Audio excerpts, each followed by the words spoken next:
Study IQ IAS, अब तैयारी हुई अफोर्डेबल।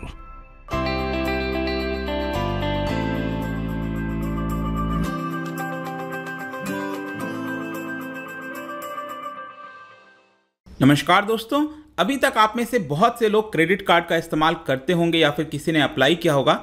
और ज़्यादातर हमने देखा है कि जो क्रेडिट कार्ड है वो बैंक्स के द्वारा दिया जाता है। जो ट्रेडिशनल बैंक्स होते हैं, चाहे SBI है, ICICI है, बहुत सारे बैंकों के द्वारा क्रेडिट कार्ड दिया जाता है। लेकिन यहाँ पर क्या हो रहा है कि क्रेडिट कार्ड को जो कि बैंकों के द्वारा दिया जाता है, उनको काफ़ी बड़ा चैलेंज मिल रहा है फिनटेक कंपनी से, जो कि अगेन एक क्रेडिट कार्ड टाइप की चीजें प्रोवाइड कर रहे हैं। ये आप देख सकते हो, इस तरह के बहुत सारे आजकल न्यूज आ रहे हैं। How are cards issued by fintech firms different from regular credit card. तो इसको डिटेल से समझेंगे कि एग्जैक्टली है क्या, और अभी प्रेजेंट में कितना कार्ड यूज किया जा रहा है हमारे सिटीजन्स के द्वारा, फिनटेक कंपनीज का इकोसिस्टम कैसा है, सब कुछ मैं आपको बताऊंगा। चलिए आगे बढ़ते हैं, लेकिन उसके पहले ध्यान रखना है आपको कि अगर आप यूपीएससी की तैयारी कर रहे हैं, सिर्फ एक दिन बचा है आपके पास कि जो हमारा लाइव फाउंडेशन बैच है वो लाइव होने जा रहा है 20 जून से। कल से जो पूरा बैचेस हैं उसको लाइव पढ़ाया जाएगा हमारे एजुकेटर्स के द्वारा। 900+ आवर्स ऑफ लाइव टीचिंग कराई जाएगी। 1-to-1 मेंटरशिप आप ले सकते हो और ज़्यादा से ज़्यादा फायदा उठाइए, क्योंकि हमने इसको बहुत ही अफोर्डेबल बनाया है। सिर्फ 18,500 में। जस्ट इमेजिन, इतने सारे फीचर्स, सब कुछ आपका प्रीलिम्स मेन, हर एक चीज़, आंसर राइटिंग से लेकर MCQ सब कुछ कराया जाएगा सिर्फ इतने दाम पर, क्योंकि हम चाहते हैं कि आपको अफोर्डेबल रेट पर सारी एजुकेशन मिले। और इसके लिए आपको हमारे ऐप और वेबसाइट पर जाना है, और ये जो पूरा प्राइस है वो 18,500 में हो जाएगा। अगर आप कोड इस्तेमाल करते हैं अंकित लाइव, तो जरूर इसका फायदा उठाइएगा। इसके अलावा अगर आप MCQs अटेम्प्ट करना चाहते हैं तो मेरे इंस्टा पेज पर जा सकते हैं, वहां पर स्टोरीज में जितने भी MCQs हैं उसको आप अटेम्प्ट कर पाएंगे। तो चलिए शुरुआत करते हैं, लेकिन उसके पहले हमें समझना होगा कि फिनटेक होता क्या है, क्योंकि मैंने आपको बताया तो फिनटेक क्रेडिट कार्ड, लेकिन आप में से अगर लोग फिनटेक के बारे में नहीं समझेंगे तो ये पूरा मुद्दा समझ नहीं आएगा। देखो, इसके नाम में समझिए, फिनटेक, फिन का मतलब फाइनेंस, टेक मतलब टेक्नोलॉजी। तो यहां पर क्या हो रहा है, फाइनेंस के अंदर जो फाइनेंस वाली चीजें होती हैं उसके अंदर टेक्नोलॉजी का इस्तेमाल किया जा रहा है। तो ऐसे बिजनेस जो कि टेक्नोलॉजी का इस्तेमाल करके जो फाइनेंशियल सर्विसेज हैं, जो उसके प्रोसेस है, उसको ऑटोमेट कर देते हैं, उसको और बेटर बना देते हैं, ताकि कंज्यूमर्स और बिजनेसेस को फायदा हो सके। जो इसका पूरा इंडस्ट्री है फिनटेक कंपनीज का, वो बहुत तेजी से बढ़ता जा रहा है। और स्पेशली चाहे आप कोई भी प्रोडक्ट ले लीजिए फाइनेंस के अंदर, मोबाइल बैंकिंग हो, इंश्योरेंस हो गया, क्रिप्टो करेंसी हो गया, इन्वेस्टमेंट ऐप हो गए, हर एक चीज आज आपको फिनटेक कंपनी से रिलेटेड देखने को मिलेगी। आपने बहुत सा नाम सुना होगा, जैसे कि अगर आपको म्यूचुअल फंड हो गया, स्टॉक मार्केट में निवेश करना है, ग्रो ऐप आजकल आ गया है। आपने पेटीएम के बारे में सबने सुना है, मूवी क्विक हो गया। ये सब क्या है, ये फाइनेंस से रिलेटेड कंपनीज हैं। इसके अलावा भारत पे अभी अश्नीर ग्रोवर का पूरा मामला हुआ था। ये सब आपका बेसिकली क्या है, फिनटेक कंपनीज हैं। तो आई होप कि फिनटेक क्या होता है आपको समझ में आ गया होगा। अब एग्जैक्टली क्या हो रहा है, देखिए, यूजुअली आपने देखा होगा आपके पास फोन आते हैं, मैसेजेस आते हैं, ईमेल्स आते हैं कि सर क्रेडिट कार्ड ले लीजिए। लेकिन इन जो बैंकों के द्वारा क्रेडिट कार्ड अभी तक दिया जाता था, उनको काफी टफ कंपटीशन मिल रहा है फ्रॉम फिनटेक कंपनीज। ये जो फिनटेक कंपनीज मैंने आपको बताया, इनके द्वारा काफी सारा कंपटीशन दिया जा रहा है। और इसमें से कुछ एग्जाम्पल आप अक्सर ऐड वगैरह में देखते होंगे, स्लाइस कार्ड हो गया, यूनी कार्ड हो गया। ये सब आजकल एक प्रकार से क्रेडिट कार्ड का ही दूसरे तरीके से आपके पास पहुंच रहा है। ऑल्दो यहाँ पर अगर आप देखोगे, जो NBFCs होती हैं, नॉन बैंकिंग फाइनेंशियल कंपनीज, जैसे कि बजाज फाइनेंस हो गया, ये NBFC है, ये भी क्रेडिट कार्ड एक प्रकार से इस्तेमाल करने के लिए लोगों को बोलते हैं। लेकिन ज्यादातर NBFCs क्या हैं, वो बैंक के साथ ही एक प्रकार से टाई अप कर लेती हैं। जैसे कि फॉर एग्जांपल बजाज फाइनेंस हो गया, बजाज फाइनेंशियल सर्विसेज हो गए, वो लोग RBL बैंक के साथ टाई अप कर रखे हैं। तो इस तरह की भी चीजें देखने को मिलती हैं। लेकिन आपको यहां पर एक चीज समझना है, ये जो वर्चुअल कार्ड है, ये आजकल क्या है ना, ये जो क्रेडिट कार्ड बोलिए या फिर वर्चुअल कार्ड बोल लीजिए, ये एक्चुअल में पूरी तरह से क्रेडिट कार्ड नहीं है। देखो, नॉर्मल केस में क्या होता है, अगर आपने SBI का क्रेडिट कार्ड लिया हुआ है तो SBI को क्या कहती है कि आपके पास 2 लाख का लिमिट है। अक्सर आपने देखा होगा 2 लाख का, 50,000 का, मतलब जितना भी आपको दिया जाता है वो आपका क्रेडिट कार्ड होता है। आप उस क्रेडिट कार्ड से कुछ भी कर सकते हो। आप चाहे जाकर अगर ATM से पैसा भी निकालना है, पैसा भी निकाल सकते हो, लेकिन आपको उसके ऊपर चार्जेस देने होंगे काफी ज्यादा। इसके अलावा अगर आप शॉपिंग कहीं पर करते हैं तो वहां पर स्वाइप कर सकते हैं, और आपके पास 45 डेज का वक्त होता है कि आप उसको पेमेंट कर दीजिए। अगर ज्यादा टाइम लेंगे तो आपके ऊपर पेनल्टी लगाई जाएगी। तो ये तो यूजुअल जो क्रेडिट कार्ड हम सब जानते हैं। लेकिन ये जो फिनटेक कंपनीज के द्वारा आजकल वर्चुअल कार्ड दिया जा रहा है, तुरंत दे दिया जाता है, आपको फोन किया जाता है, सब कुछ कंप्लायंस सब कुछ हो गया, तुरंत आपको एक वर्चुअल कार्ड इशू कर दिया जाता है और आप तुरंत पेमेंट भी करना स्टार्ट कर सकते हो, कहीं पर भी शॉपिंग करना स्टार्ट कर सकते हो। लेकिन इसमें आपको एक सी चीज समझने की जरूरत है कि ये एक्चुअल क्रेडिट कार्ड नहीं है। यहां पर आपको क्या मिलता है, क्रेडिट लाइन मिलता है। अक्सर आपने देखा होगा ना, भारत ने $500 मिलियन का क्रेडिट लाइन दिया श्रीलंका को। तो यहां पर क्या होता है, जब भी श्रीलंका को जरूरत है कुछ पैसों की, वो वहां से ले सकता है। तो ये क्रेडिट लाइन के तौर पर दिया जाता है और ये एक प्रकार से लोन होता है। ध्यान रखिएगा, आप अगर कोई बैंक से क्रेडिट कार्ड लेते हैं वो क्रेडिट कार्ड के फॉर्म में आता है, लेकिन यहां पर ये लोग वर्चुअल कार्ड देते हैं जो कि एक्चुअल क्रेडिट कार्ड नहीं है, लेकिन काम क्रेडिट कार्ड की तरह करता है, लेकिन एक्चुअल क्रेडिट कार्ड नहीं है। क्योंकि आरबीआई अभी तक यही कहा है कि ये लोग क्रेडिट कार्ड इशू नहीं कर सकते। ध्यान रखिएगा, आरबीआई का गाइडलाइंस है कि एनबीएफसी और ये जो फिनटेक कंपनीज हैं वो क्रेडिट कार्ड इशू नहीं कर सकती, ये सिर्फ बैंक कर सकती हैं। हाँ, आगे चलकर बहुत ही जल्द इसमें एक बदलाव करने वाली है आरबीआई, तो इसी की वजह से ये वर्चुअल कार्ड इशू करते हैं और आगे चलकर आपको एक फिजिकल कार्ड भी सेंड कर दिया जाता है आपके एड्रेस पे, और इस तरह से पूरी जो चीज़ें हैं वो वर्क करती हैं।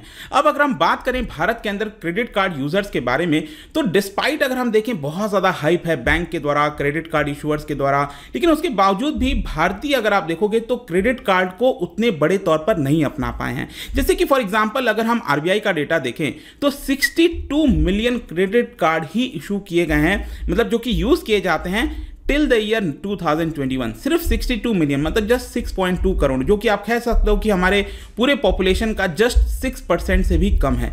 मतलब अभी बहुत बड़ी आबादी है जो कि क्रेडिट कार्ड का मार्केट है। जैसे कि बताया जाता है कि एस्टिमेट के आधार पर कि 120 मिलियन से लेकर 300 मिलियन लोगों को और क्रेडिट कार्ड चाहिए। अगर हम मार्केटिंग अच्छे से की जाए तो उनको क्रेडिट कार्ड पहुंचा सकते हैं। तो इसी के लिए क्या है कि ये जो फिनटेक कंपनीज हैं उनके पास मौका मिल गया है कि वो एक बड़ा जो मार्केट है उसको कैप्चर करें। और अभी तक क्या था ना कि बहुत से लोग अगर क्रेडिट कार्ड लेना भी चाहते थे तो उनको बहुत प्रॉब्लम आती थी, काफ़ी सारी डिफिकल्टीज आती थी। यहाँ पर उनको अप्लाई करना होता था, फिर अप्रूवल लेना होता था और उसके बाद कई सारे पेपर वर्क कराने होते थे। तो ये सब के कारण यहाँ पर उनको प्रॉब्लम आता था। लेकिन ये जो फिनटेक कंपनीज हैं वो क्या करती हैं, क्विकली सभी काम कर देती हैं। यहाँ पर जो रिसेंट रेवोल्यूशन हुआ है, आधार ले लीजिए, चाहे डेटा एनालिटिक्स के तौर पर फिनटेक कंपनीज के इकोसिस्टम में, तो इसकी वजह से आपको एक बड़ा बदलाव देखने को मिलेगा। जहाँ तक फिनटेक इकोसिस्टम की बात है, देखिए ये हॉटेस्ट सेक्टर है, सिर्फ भारत में नहीं पूरे विश्व भर में, जिसमें रिकॉर्ड अमाउंट ऑफ मनी डाला जा रहा है इन्वेस्टर्स के द्वारा। यहां पर काफी सारा एग्रेसिव कैंपेनिंग की जा रही है, पैसे को बर्न किया जा रहा है एक प्रकार से। मतलब सोशल मीडिया ऐड हो गया, प्रिंट मीडिया ऐड हो गया, आजकल क्रिकेटर्स को लाया जा रहा है, सेलिब्रिटीज को लाया जा रहा है ताकि ये जो फिनटेक कंपनीज हैं उनको प्रमोट किया जाए। अगर आप देखो भारत के अंदर 2021 तक 6631 फिनटेक स्टार्टअप्स हैं। 2021 तक 6000 से भी ज़्यादा फिनटेक स्टार्टअप्स हैं। इतनी बड़ी संख्या है, सोच के देखिए, जिसका मार्केट साइज अभी करीब $31 बिलियन तक बताया जा रहा है। लेकिन विद इन 2-3 ईयर्स, सोचिए 2025 तक ये मार्केट 31 बिलियन से बढ़कर $150 बिलियन के करीब हो जाएगा। तो एक बहुत बड़ा मार्केट है जो कि बनता जा रहा है और इसीलिए फिनटेक इकोसिस्टम काफ़ी बड़ा हो गया है। और यहाँ पर अगर आप देखोगे, जैसे मैंने बताया कि फिनटेक कंपनीज किस तरह से अट्रैक्ट करती हैं कस्टमर को, बेसिकली क्या है कि आधार KYC करा देती हैं OTP के माध्यम से।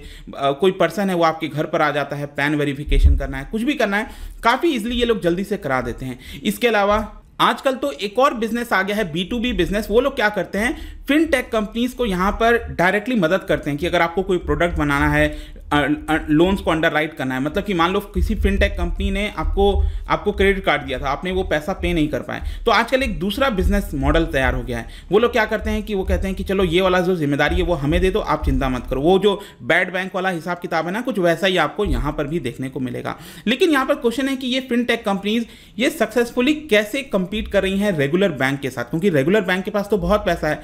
तो ये लोग बेसिकली क्या करते हैं ना कि यूथ को पहले अट्रैक्ट करने की कोशिश कर रहे हैं। यहाँ पर बताया जा रहा है कि ये लोग का मेन फोकस है कि किस तरह से जो प्रोडक्ट है उसके एक्सपीरियंस को बढ़ाया जाए, उसके डिजाइन मार्केटिंग पर खर्च किया जाए। और आजकल स्टार्टअप में एक नया टर्म आ गया जिसको कहते हैं कॉस्ट फॉर एक्वायरिंग कस्टमर, मतलब एक कस्टमर को एक्वायर करने में वो कंपनी कितना पैसा खर्च कर रही है, 2000, 5000, 10,000, 50,000 कितना खर्च कर रही है। तो ये जो कॉस्ट फॉर एक्वायरिंग कस्टमर्स हैं वो लगातार बढ़ते जा रहे हैं क्योंकि कंपटीशन बढ़ गया है। और यहाँ पर ये लोग सबसे पहले यंग कस्टमर्स को अट्रैक्ट कर रहे हैं, क्योंकि यंगर कस्टमर्स के पास अगर आप देखोगे तो वो लोग चाहते क्या हैं, जैसे अगर आप अभी देखोगे तो यंग जो लोग होते हैं, युवक होते हैं, उनके पास उतना अभी तक क्रेडिट हिस्ट्री नहीं होता है, तो वो लोग कहीं ना कहीं से सोचते हैं कि उनको क्रेडिट कार्ड मिल जाए, कुछ हो जाए, तो उनको ये काफ़ी इजीली टारगेट कर देना है। डे टू डे सर्विसेज जो हैं, जैसे कि आजकल कूपन्स हो गया, फूड ऑर्डरिंग पे, बिल पेमेंट्स पर कुछ ऑफर ये लोग दे देते हैं, और इस तरह से इनके द्वारा अट्रैक्ट किया जा रहा है और ये कंपीट कर रहे हैं काफ़ी सक्सेसफुली।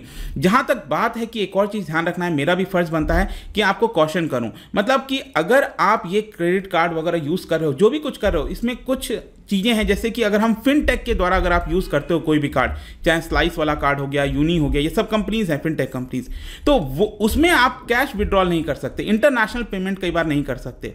जैसे नॉर्मल क्रेडिट कार्ड होता है तो वो तो आप कर सकते हो, लेकिन इस केस में नहीं कर सकते। और अगर आपने एक बार भी पेमेंट मिस कर दिया, अगर आप रीपेमेंट नहीं कर पाए उनका पैसा वापस, तो आपका सिविल स्कोर बहुत ज़्यादा हैम्पर हो सकता है। और ध्यान रखिएगा, एक बार सिविल स्कोर आपका हैम्पर हुआ, उसकी वजह से आपका जो पूरा क्रेडिट स्कोर है वो परेशानी में आ जाएगा, और आप कभी लोन लेने गए, हाउस लोन लेने गए, कार लोन लेने गए, तो उसमें आपको ज़्यादा इंटरेस्ट पे करना होगा, और आपको हो सकता है बैंक मना भी कर दे कि आपका क्रेडिट स्कोर अच्छा नहीं है। तो ये सब चीज़ें आपको ध्यान रखनी है। कई बार क्या होता है कि लोग पेमेंट कर देते हैं, लेकिन उसके बावजूद भी उनका क्रेडिट कार्ड रिपोर्ट जो है, क्रेडिट हिस्ट्री जो है वो गलत आ जाता है, लेट पेमेंट में आ जाता है। तो उसके लिए आपको डायरेक्टली जो क्रेडिट कार्ड फर्म है या फिर फिनटेक फर्म है उनको कंप्लेन करनी चाहिए, या फिर अगर वो सुनवाई नहीं होती है तो आप आरबीआई का जो सीएमएस डेस्क है, जो रेगुलेटर है, उनको भी कंप्लेन कर सकते हैं, या फिर कंज्यूमर फोरम में भी जा सकते हैं। तो ये कुछ इंपॉर्टेंट चीज़ें थी दोस्तों। आजकल काफ़ी चर्चा हो रही थी वर्चुअल फिनटेक क्रेडिट कार्ड के बारे में, तो आई होप कि आपको सब कुछ समझ में आ गया होगा। जाने से पहले एक इंटरेस्टिंग क्वेश्चन आपके लिए, क्योंकि हम पैसे की बात कर रहे हैं, क्या आप बता सकते हो कि इंडियन मॉनेटरी सिस्टम से रिलेटेड यहाँ पर 4 स्टेटमेंट दिए गए हैं, आपको बताना है कौन सा स्टेटमेंट करेक्ट होगा। इसका राइट आंसर आपको पता ही है, मेरे इंस्टाग्राम पर तो मिलेगा ही, वहां पर अगर आप नहीं हो कोई बात नहीं, आप टेलीग्राम से भी इसका सही उत्तर ले सकते हैं। मैं कई सारे जो एमसीक्यूज हैं वो यहाँ पर स्टोरीज में डालता रहता हूँ, तो आप वहाँ से जाकर प्ले कर सकते हो। बाकी आपको जो पीडीएफ चाहिए तो वो टेलीग्राम पर मिल जाएगा, अलग अलग सोशल मीडिया पर भी आप ज्वाइन कर सकते हो मुझे। और जैसा मैंने बताया, यूपीएससी की अगर आप तैयारी कर रहे हैं, बहुत ही अच्छा मौका है, आखिरी दिन है, आपके पास ये 1 टाइम ऑफर दिया जा रहा है यहाँ पर कि ये बैच अगर आप ज्वाइन करते हो तो 18500 में आप कर सकते हैं। सभी जो फीचर्स हैं वो आपको मिलेंगे। आई होप कि वीडियो आपको पसंद आया होगा। मिलता हूं आपसे next time. Till then, thank you very much, see you soon. Study IQ IAS, अब तैयारी हुई अफोर्डेबल।